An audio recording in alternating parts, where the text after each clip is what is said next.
সবাইকে আন্তরিকভাবে আনন্দিত।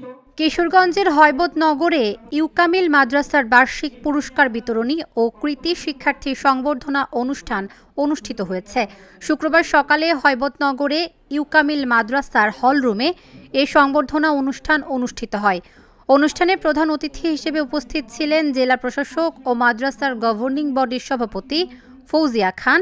মাদ্রাসার অধ্যক্ষ মোহাম্মদ আজিজুল হকের সভাপতিত্বে অনুষ্ঠানে বিশেষ অতিথি হিসেবে উপস্থিত ছিলেন জেলা জামায়াতে ইসলামীর আমির অধ্যাপক মোহাম্মদ রমজান আলী, জেলা বিএনপির সাধারণ সম্পাদক মাজহারুল ইসলাম, অতিরিক্ত জেলা প্রশাসক শিক্ষা ও আইসিটি জেসমিন আক্তার, করিমগঞ্জ সরকারি কলেজের অধ্যক্ষ অধ্যাপক মোহাম্মদ সিদ্দিকুল্লাহ, জেলা জামায়াতে ইসলামীর সেক্রেটারি মাওলানা নাজমুল ইসলাম, মাদ্রাসার গভর্নিং বডির সহ সভাপতি আনিসুজ্জামান বাবুল। এছাড়াও অনুষ্ঠানে মাদ্রাসার শিক্ষক, শিক্ষার্থী ও অভিভাবকগণ উপস্থিত ছিলেন।